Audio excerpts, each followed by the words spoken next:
Welcome to Labels Don't Define Us, the podcast where we share real stories of life beyond diagnosis. Here, we challenge the stigma, break down the labels, and celebrate the strength it takes to live with and thrive beyond mental health conditions. Each week, you'll hear inspiring conversations, practical tools, and honest voices that remind us all a diagnosis may be part of your story, but it does not define who you are. I'm Sarah, and I'm so glad you're here. Let's begin today's episode. Hello, and welcome back to the Labels Don't Define Us podcast. I'm so glad you're here today.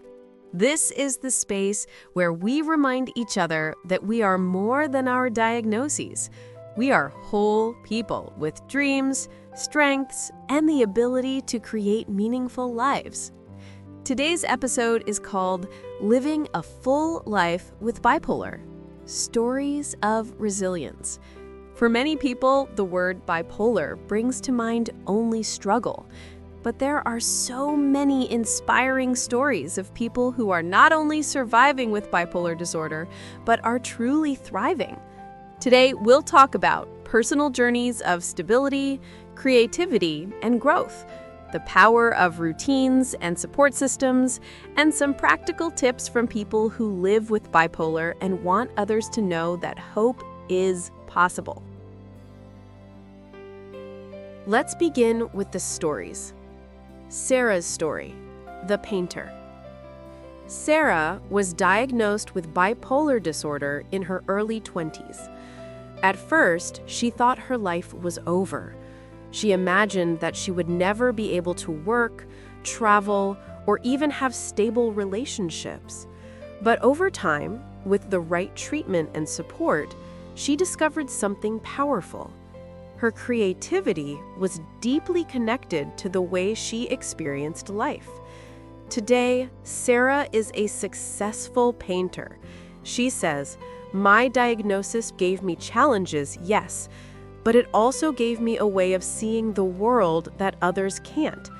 My art is my voice, and bipolar is just part of the lens I see through." Instead of letting the diagnosis define her, she found a way to channel her experience into something beautiful. James' story, stability through routine. Then there's James.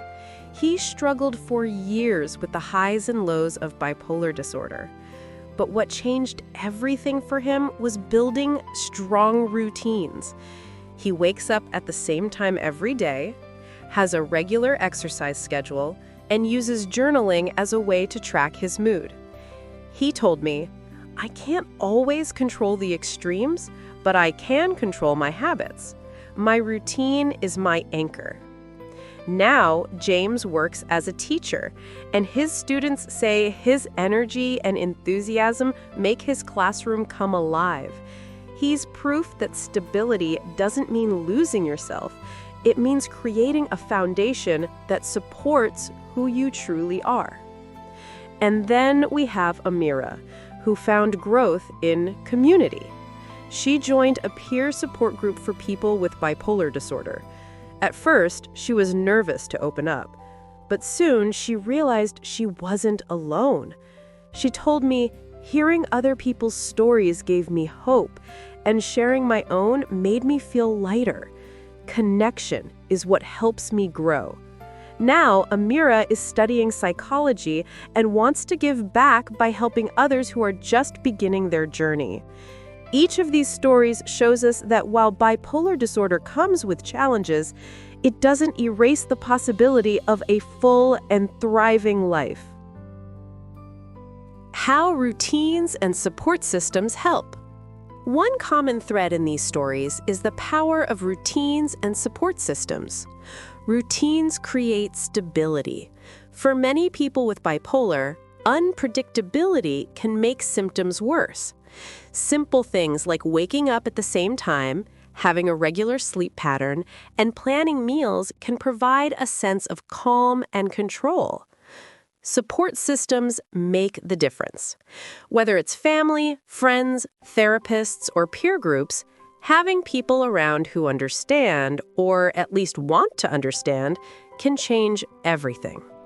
Support is not about fixing someone, it's about standing beside them through the ups and downs. Tools that help? Journaling, mood tracking apps, therapy, mindfulness practices, and even exercise routines are all things that people with bipolar often say help keep them grounded. It's not about living without challenges. It's about building a life that supports resilience. Here's some tips from someone thriving with bipolar. Now, let's talk about practical tips.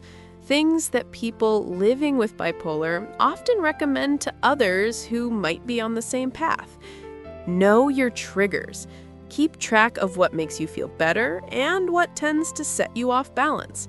This awareness can help prevent episodes before they start. Prioritize sleep.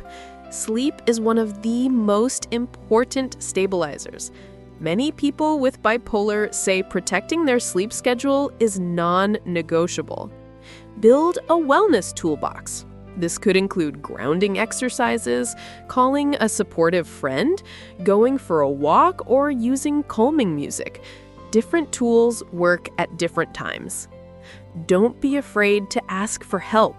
Reaching out for professional support, medication, or therapy is not weakness, it's strength. Celebrate small wins. Stability is built one day at a time. Every good day is progress worth recognizing. And finally, one of the best pieces of advice I've heard is, don't see bipolar as your enemy. See it as a part of you that you're learning to live with. That shift in perspective can make a huge difference.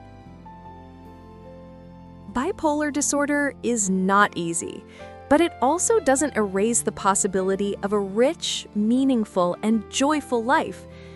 As Sarah, James, and Amira show us, with creativity, routines, and connection, people with bipolar can live full lives defined not by labels, but by resilience. So if you're listening today and you have bipolar disorder, or someone you love does, know this: stability is possible, growth is possible, and you are more than a label. Thank you so much for listening to this episode of the Labels Don't Define Us podcast. If today's stories gave you hope, please follow the podcast and share it with someone who might need encouragement. Together, we can remind the world that labels don't define us. Until next time, take care of yourself. And remember, you are more than your diagnosis. Thank you for listening to Labels Don't Define Us. Remember, your diagnosis is only one chapter, not your whole story. If today's episode gave you hope or insight, please follow the podcast and share it with someone who might need it too. Together, we can break the stigma and remind the world that we are so much more than labels. Until next time, take care of yourself. And never forget, you are not defined by a diagnosis.